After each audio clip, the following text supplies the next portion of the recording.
Sign the house over. My daughter-in-law didn't even lower her voice. She set it across my own dinner table like she was asking for the salt. I didn't argue. I didn't blink.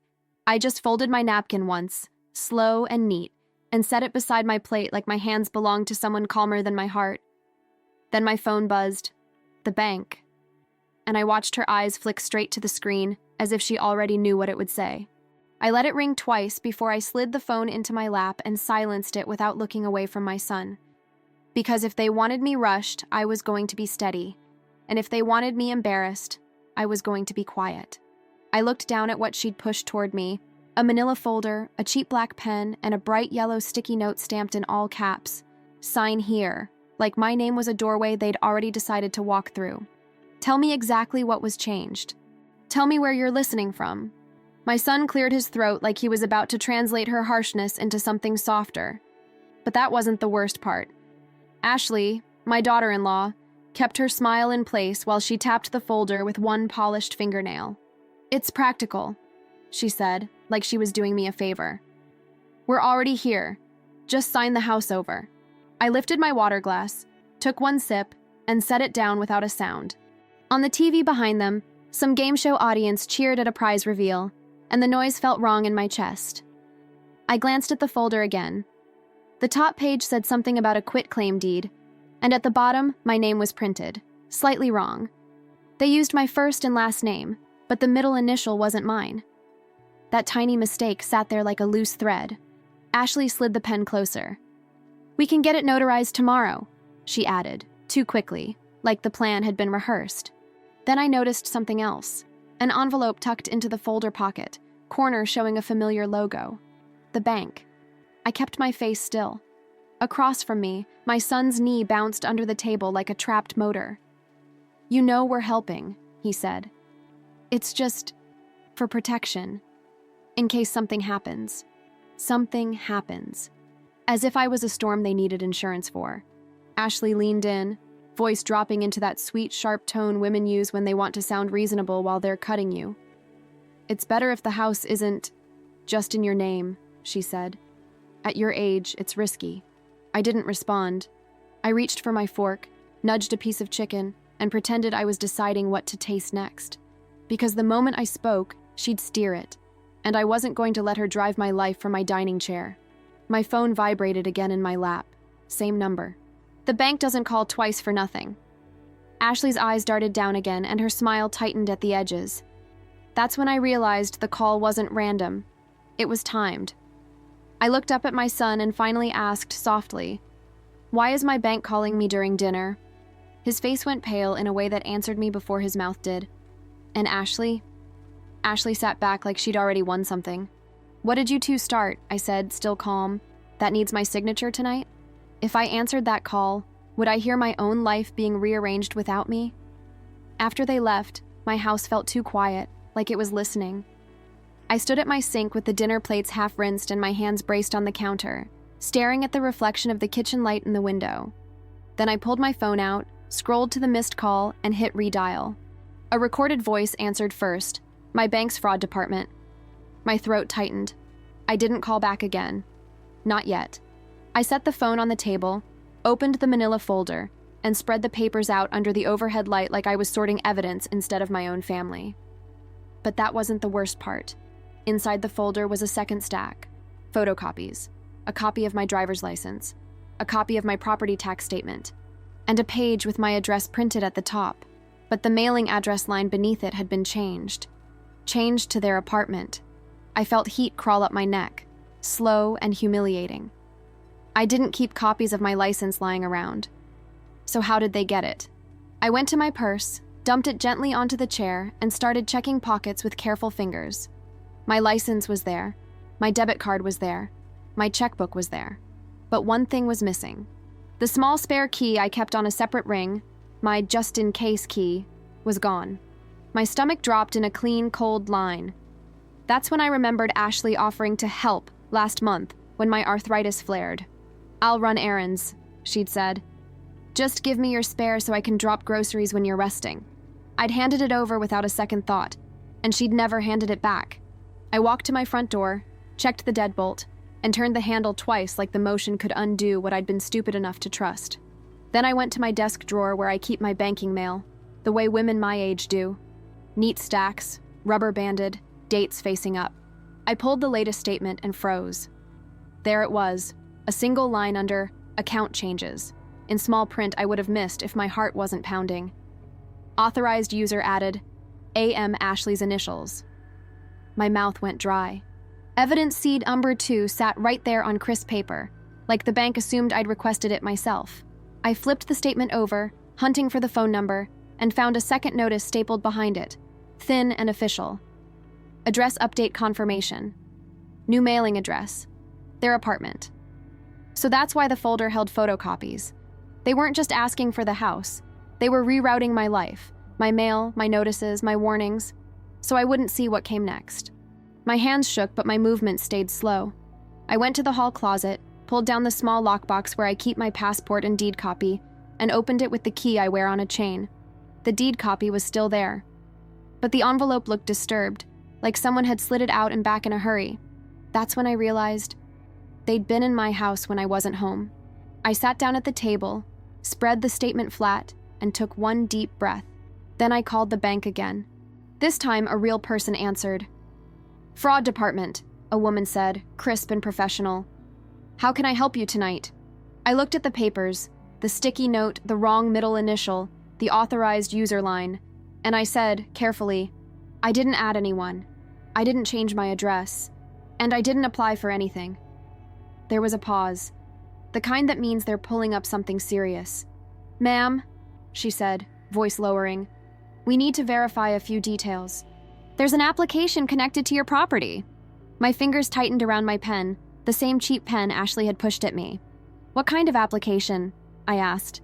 The woman hesitated like she was choosing words that wouldn't scare me. But it was already too late for that. "A home equity line of credit," she said. "A HELOC." My heart hammered once, hard, because a HELOC doesn't happen without intent. And someone had intent. If they already started a HELOC on my house, what exactly were they planning to take out before I even knew it existed? By morning, the air felt different in my own home. Not haunted, claimed. I didn't let myself spiral. I made coffee, fed the cat, and moved like routine could pin me to the floor. Then I opened my notebook and wrote one sentence at the top of a clean page. Protect the house. Protect the accounts. Protect the truth. But that wasn't the worst part. The bank fraud woman had told me the HELOC was in review and that someone had tried to set up paperless notices. Paperless. So I wouldn't even get mail. I asked her to read the contact email on file. She did. And it wasn't mine. It was a Gmail address with Ashley's name in it, slightly misspelled, like someone typing fast, convinced no one would check. Evidence seed number 3 landed with a soft thud in my chest. Wrong email, wrong control. "Ma'am," the fraud woman said, "I can place a temporary hold and flag this application, but you need to come into a branch with ID today, preferably the branch where your accounts were opened." "I'll be there," I said. I didn't tell her my son and daughter-in-law were the reason. Not yet, because naming it too soon makes it feel like a fight instead of a strategy. I dressed in my dark blue cardigan, the one that makes me feel like I can handle paperwork and grief with the same spine, and I gathered what I needed. Phone, keys, folder. The manila folder Ashley thought was a leash. On my way out, I stopped at the front door and looked at the lock. Then I took a photo of it. Just the lock, the scratches around the plate, the angle of the keyhole. It felt silly until it didn't. I drove to the bank with both hands steady on the wheel. The branch was quiet, carpeted, politely cold. A young teller smiled like nothing in the world was wrong. I asked for a manager. When the manager came out, a woman in her 50s with reading glasses on a chain, I felt a flicker of relief. Not because she could save me, because she looked like she'd seen this kind of mess before. Her nameplate said Marisol, branch manager. In one sentence, she proved she was real help, not a miracle. I've handled elder financial exploitation cases for 15 years. I slid my driver's license across her desk and set my bank statement beside it, finger on the authorized user line. Then I set Ashley's folder down like evidence in a trial.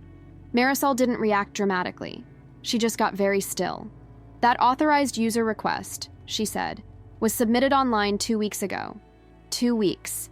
While Ashley was bringing me soup and calling me sweetheart. My throat tightened, but I kept my voice even. I want it reversed, I said. Today. Marisol nodded. We can remove it, place a fraud alert, and add an account PIN. We can also block any lending products from being opened without in-person verification. Do it, I said. Then I asked the question that mattered. Who started the HELOC application? Marisol typed, clicked, and turned her screen slightly so I could see the fields. Applicant email, the misspelled Gmail, applicant phone, a number I didn't recognize, mailing address, their apartment, and under notes, a sentence that made my stomach drop. Customer states she is signing deed over to family. Expedite. Signing deed over. They'd told the bank I agreed. Ashley hadn't just humiliated me at dinner. She'd been laying groundwork with professionals. Bank language, urgency, customer states. I stared at the screen until the words sharpened into anger. Marisol printed a summary page and stamped it with a red fraud review mark. The stamp sound was soft, but it felt like a gavel. That hold will stop the HELOC from funding, she said. But if there's a notary appointment or a deed transfer attempt, that's separate. Banks and county recorders are different systems. Notary appointment. Ashley had mentioned tomorrow, like it was casual. My phone buzzed in my purse, and when I pulled it out, there it was. A new text from my son. We booked the notary for 2 p.m. tomorrow. Please don't make this hard. I looked up at Marisol, and my voice stayed calm even as my hands went cold. They're trying to transfer the deed, I said. Tomorrow. Marisol nodded once. Then you need legal counsel today, and you need certified copies of your deed from the county to bring to any meeting. I slid the stamped summary into my folder, right on top, so I could feel it through the paper like armor. Then I drove straight to the county recorder's office. The waiting room smelled like toner and stress. When my number was called, I requested a certified copy of my deed and any recent filings tied to my address. The clerk typed, squinted at the screen, and said, "No new deed recorded yet. Yet." Then she paused. "But there was a document inquiry last week," she added. "Someone requested property records by name." "Whose name?" I asked. She couldn't tell me, but she didn't have to. I walked out with a certified deed copy sealed in an embossed envelope, and my son's text still glowing on my screen. Tomorrow. Notary. Pressure. And a family expecting me to play the part they'd written. If I showed up to that notary appointment, could I stop them without losing my son in the process? That night, I slept with my phone on the pillow beside me like a watchdog. I didn't cry. Crying would have been a release, and I couldn't afford release. I needed focus. By morning, I had 2 stacks on my kitchen table. 1, the certified deed copy in its sealed envelope, my bank's fraud stamp page, and my ID. 2, Ashley's folder, the sticky note, and the wrong middle initial that proved they'd been sloppy. But that wasn't the worst part. At 9:07 a.m., my bank called again. This time it wasn't fraud department. It was a lending officer. "Mrs. Hart?" a man asked. My heart caught, because I hadn't told him my name when I answered. "Yes," I said. "I'm calling to confirm the HELOC application," he said smoothly. "We just need verbal verification before we move to closing." Closing. They were already using closing language. I kept my voice even. "That application is fraudulent," I said. "It's under hold." There was a pause, and I could almost hear him scrolling. "Yes, I see a flag," he said, tone shifting. "We still need to document your statement. Did you authorize anyone to apply on your behalf?" "No." "Did you provide your ID for upload?" "No." "Have you been asked to transfer property ownership?" I looked at the sticky note. "Sign here." "Yes," I said. "Last night at dinner." He exhaled, and for the first time I heard something human in him. "Mrs. Hart," he said, "I'm going to note this as suspected exploitation. Please do not sign anything today.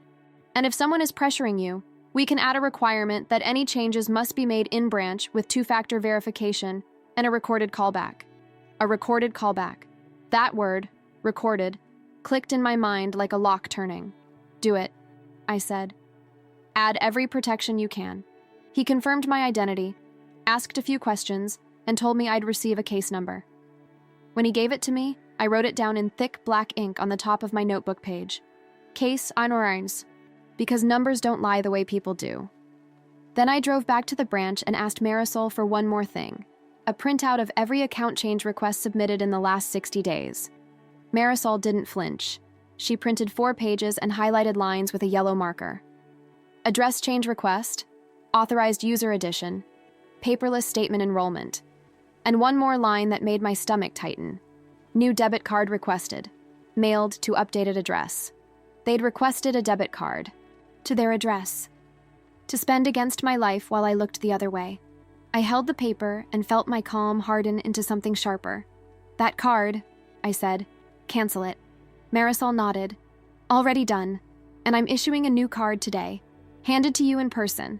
She slid a plain white envelope across the desk with my name printed correctly, for once. Then she leaned forward, voice low.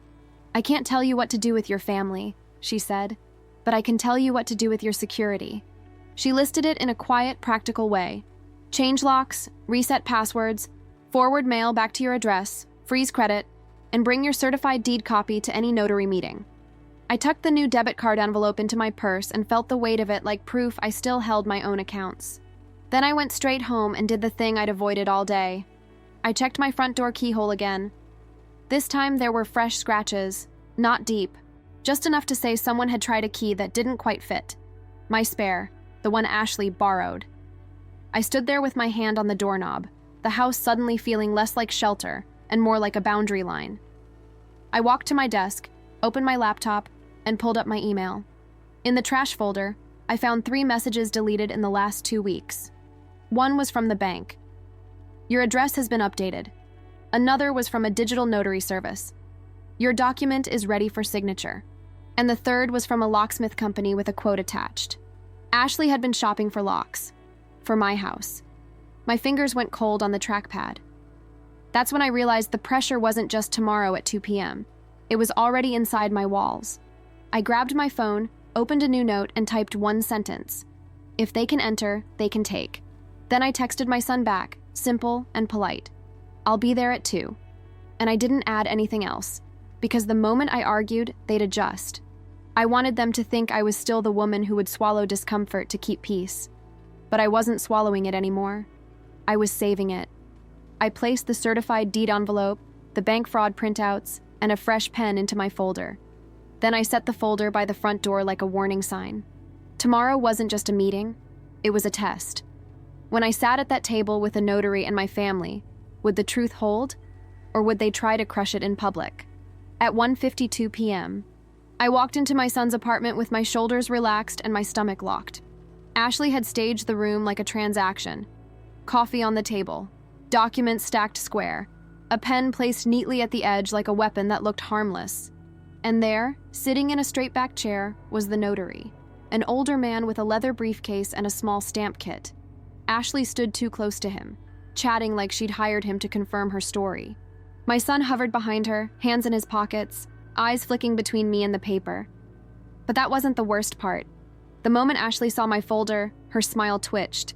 She hadn't expected me to bring my own documents. She'd expected me to bring obedience. "Hi," she said brightly. "We're so glad you came." I nodded politely and sat down. I didn't touch their pen. I set my own folder on the table and rested my palm on it, firm.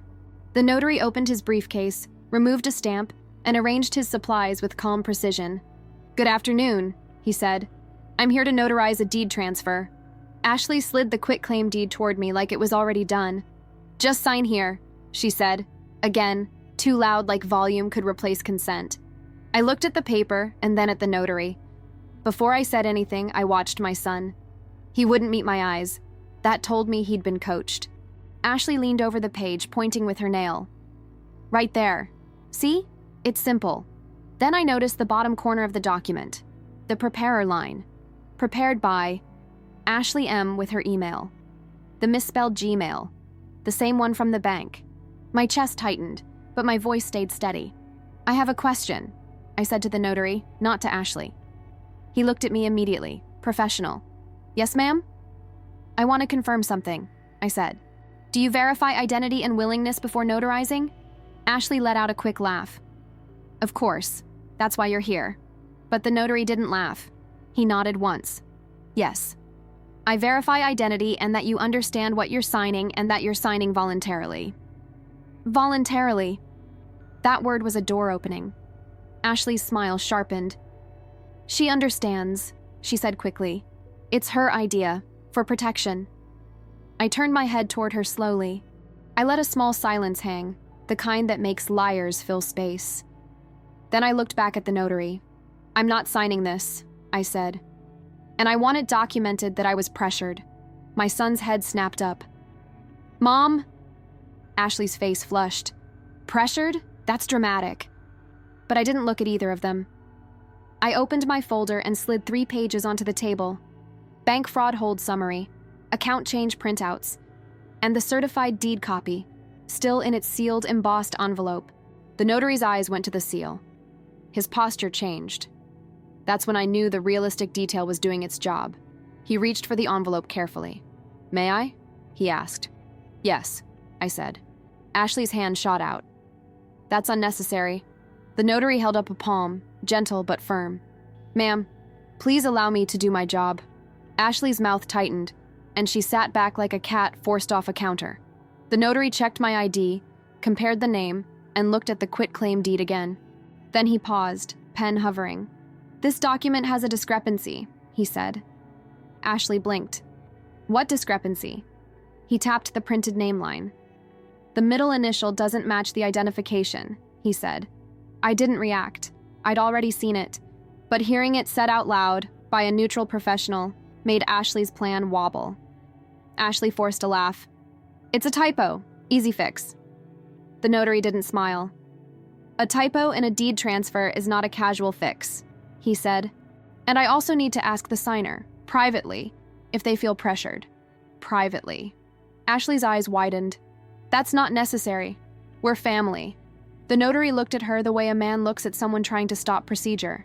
Ma'am, he said calmly. It's required. My son looked panicked, like the room was slipping away from the story he'd been fed. Ashley leaned toward him, whispering, loud enough for me to hear. Don't let her ruin this. Ruin this. Not ruin the relationship. Not ruin trust. Ruin the transaction. I stood up, slow. I'll speak privately, I said. The notary gestured toward a side chair near the window. Ashley tried one last push. If you don't sign, we'll be stuck paying for everything, she snapped. After all we've done. There it was. The ultimatum in public. The guilt, sharpened. I didn't raise my voice. I didn't defend myself. I just looked at my son and said softly, if this was about love, you wouldn't need a notary. Bye? He flinched like I'd slapped him with truth. The notary began documenting, writing notes on a form. Then he looked at Ashley. Ma'am, he said, I will not notarize this today. Ashley's face turned hard. My son's mouth opened, but no sound came out, and I could feel the moment about to split, either into apology or into something uglier. When we left that private chair and returned to the table, would my son finally choose the truth or double down with her? We came back to the table, and the room didn't feel staged anymore. It felt exposed. The notary packed his stamp kit slowly, like he wanted every movement to be witnessed. Ashley stood near the counter with her arms crossed, jaw tight, eyes bright with fury. My son sat down hard, head in his hands for a moment, like his whole body finally understood what his mind had been refusing. But that wasn't the worst part. The worst part was hearing my son whisper, "She said you agreed." He didn't look up when he said it, like he couldn't bear my face. I didn't soften it for him. I did not, I said, and I never will. Then I slid my phone onto the table and opened the bank case note I'd requested that morning, the one the lending officer agreed to place in writing. I read it aloud, calm and clear. Fraud flag. In-person verification required. Recorded callback. HELOC application stopped. Ashley's shoulders stiffened. My son's head lifted, eyes wide. You told the bank, he started. Ashley cut him off, sharp. I was trying to protect us. Us, not me, not my home. Her plan. I reached into my purse and set one more item on the table, the new debit card envelope from the bank. I canceled the card you requested to your address, I said, still even. I removed the authorized user. I reversed the address change. Ashley's face flickered, just for a second. Not guilt. Calculation, like she was deciding which lie to use next. The notary cleared his throat. "For the record," he said, "I documented that the signer stated she was pressured and declined to sign. This transaction did not occur." He handed me a copy of his refusal note, signed and dated. A simple page, but it was a page that could protect me if they tried to claim I'd agreed. I thanked him. He nodded once, polite, and left. The door clicked shut behind him, and Ashley's mask finally cracked. "You're doing this to punish me," she hissed. I shook my head slowly. "No," I said. "I'm doing this to prevent you." My son stood up, voice shaky. "Mom, we needed help." I know what you thought," I said. "You thought I'd stay quiet because I always have." Then I pulled my keys from my purse and set them on the table. "One of these is missing," I said. Ashley's eyes darted. My son's face went pale. I didn't accuse, I didn't shout. I just let the facts sit where everyone could see them. Then I said the next part, clean, administrative, undeniable. "I'm changing my locks today," I said. "And you're not getting a new key." Ashley stepped forward. "You can't lock us out." "I can," I said. "It's my home." My son looked like he might argue, and then his shoulders slumped. Because he knew. He knew they'd been crossing lines in secret. And secret lines don't hold up under daylight. I left without drama. In my car, I called the locksmith Marisol had recommended. Licensed, insured, local, and I scheduled a same-day rekey.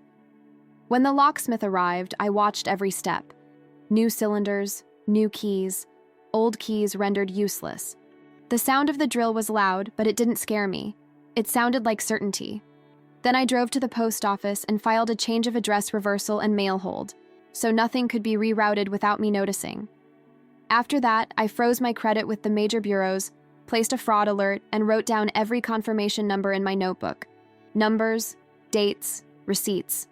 Because dignity is emotional, but protection is paperwork. 2 days later, I sat in an attorney's office with my certified deed copy and my bank fraud documents. The attorney was plain-spoken, mid-60s, and had been handling estate planning and property disputes for decades. He didn't offer drama. He offered structure. We reviewed my will. We reviewed beneficiaries. We added language that any changes to property ownership required my in-person signature with independent counsel acknowledgement. And I filed a written statement with the bank's fraud department documenting the attempted HELOC application, including the incorrect email and the rerouted address. Those 3 seeds, sticky note pressure, authorized user change, and the wrong email, weren't just signs. They were a trail, and trails can be used. My son came to my house the following week, alone. He stood on my porch, empty-handed, like he knew showing up with anything would look like manipulation. "I'm sorry," he said, voice small. "I didn't think she'd go that far. I didn't invite him in right away. I didn't punish him with silence. I just told him the truth. You don't get access to my life because you share blood," I said. "You get access because you act like family." His eyes filled, and this time it didn't feel performative. "I'll fix it," he whispered. "You already can," I said, "by not asking me to surrender what I earned." He nodded once, hard. Then I opened the door, but I stayed standing. That was my new rule. No one enters my home and sits like they own comfort here unless they've earned it. Ashley never came back. Not because I won, because the systems did what they're meant to do when you show up with documents, certified copies, and a steady voice. And because I finally did what I should have done the first time my gut whispered. I listened. Type respect if you've lived this. If you're listening and you're feeling that familiar tightness in your chest, hear me clearly. Quiet isn't weakness. Quiet can be strategy, and my house is still mine, right where it belongs. Satisfying, solid, and locked.